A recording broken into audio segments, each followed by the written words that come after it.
ஜோதிட ரீதியா எந்த ஒரு நல்ல விஷயங்கள் நடக்கணும்னாலும் அதுக்கு குருவோட அருள் வேணும்ன்றாங்க. அந்த குருவோட அருளை ஈர்த்துக்கிறதுக்கும் நம்ம தக்க வச்சுக்கிறதுக்கும் என்ன மாதிரி விஷயங்கள் பண்ணலாம்?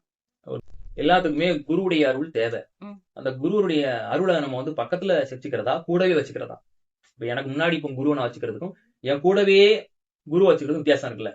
அப்படிப்பட்ட வழியை தான் நான் சொல்ல போறேன். மக்கள் முடிவு எடுக்கட்டும். அதே நேரத்துல ஒரு டிஸ்கிளைமர் நான் வந்து சொல்லிடுறேன்.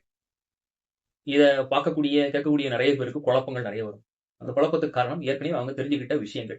கிரகங்களை பத்தின புரிதல்ல மாரகாதிபதி, பாதகாதிபதி, அவயோகி இப்படிப்பட்ட பிரச்சனைகள் நிறைய மக்களுடைய மனசுல பதிஞ்சிருக்கும். அதெல்லாம் தூக்கி ஓரமா வச்சுக்கிட்டு இத யாரு வந்து கேட்டு பின்பற்றுறாங்களோ அவங்களுக்கு கண்டிப்பா நல்லது நடக்கும். அது என்னுடைய உத்தரவாதம். இதுல தர்க்கம் பண்றவங்க, இத பத்தி விவாதம் பண்றவங்க எல்லாம் தயவு செய்து இதை விட்டு ஸ்கிப் பண்ணி போயிருங்க.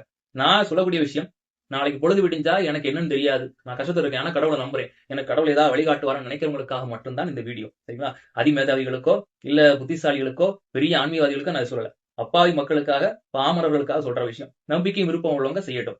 3 விஷயங்கள். அன்றாட உணவுல ஒரு சொட்டு நெய், கொஞ்சமா கொண்ட கடலை, ஏதோ ஒரு பழம், வாழைப்பழமா இருந்துட்டு ஏதோ ஒரு கனிந்த சுவை உள்ள ஒரு கனி போதும். இந்த 3 விஷயத்த உங்களுடைய காலை உணவுல நீங்க சேர்த்துக்கோங்க. இல்ல மதியான உணவுலயாவது சேர்த்துக்கோங்க. இப்படி தொடர்ந்து நீங்க வந்து இத நடைமுறைப்படுத்துறீங்கன்னா படிப்படியாக உங்களுக்கு குருவருள் தள்ளி இருக்காது, பக்கத்துல இருக்காது, உடம்போட சேரும். கிரகத்துடைய சூட்சுமம். இத வந்து நம்பிக்கையோட யார் பின்பற்றினாலும் சரி, நான் உத்தரவாதம் கொடுக்கிறேன். உங்களுக்கு நல்லது நடக்கும். தொடர்ந்து சாப்பிடுங்க. ஒரு 3 மாத காலகட்டம், ஒரு சொட்டு நெய், ஒரு பழம், கொண்டக்கடலை. இது எப்படி அது சுண்டலாவோ இல்ல ஊற வச்ச முளைக்கட்டின பயிராவோ எப்படினாலும் இந்த 3ம் அன்றைக்கு மத்தியானத்துக்குள்ள உடம்புக்குள்ள போயிருக்கணும். இப்படி தொடர்ந்து போச்சுன்னா அந்த உடம்பு நல்ல உடம்பா மாறும். குரு இருக்கிற உடம்பா மாறும். நல்ல சிந்தனைகள் வரும். மக்களுக்கு வாழ்க்கையில நல்ல மாற்றம் வரும். குரு சேர்ந்தா பொன்னுன்னு பேரு. நம்ம உடம்பு பொண்ணாகும். அதே மாதிரி மஞ்சள், நம்ம எல்லாரும் தெரிஞ்சோ தெரியாமலோ குரு எப்படி சேர்க்கணும் தெரியுமா? சமையல்ல மஞ்சள் பொடி சேர்த்துக்கிறோம்.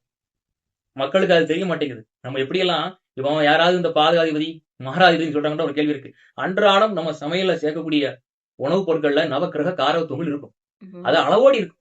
அளவுக்கு மீறினாதான் இங்க பாதகாதிபதி, மாராதிபதி எல்லாம் வருவாரு. மக்கள்கிட்ட அதிகமா சொல்லிடுவோம். மஞ்சள் பொடி அன்றாடம் சேர்க்கும் போதே உடம்பு சுத்தமா இருக்கும்.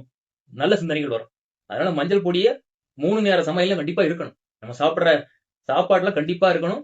மஞ்சள் பொடி இருக்கணும், நெய் இருக்கணும், கொண்டக்கடலை இருக்கணும். பழம், ஏதோ ஒரு பழம். ராத்திரி பொழுதுல ஒரு பழம் சாப்பிடுறது ரொம்ப நல்லது.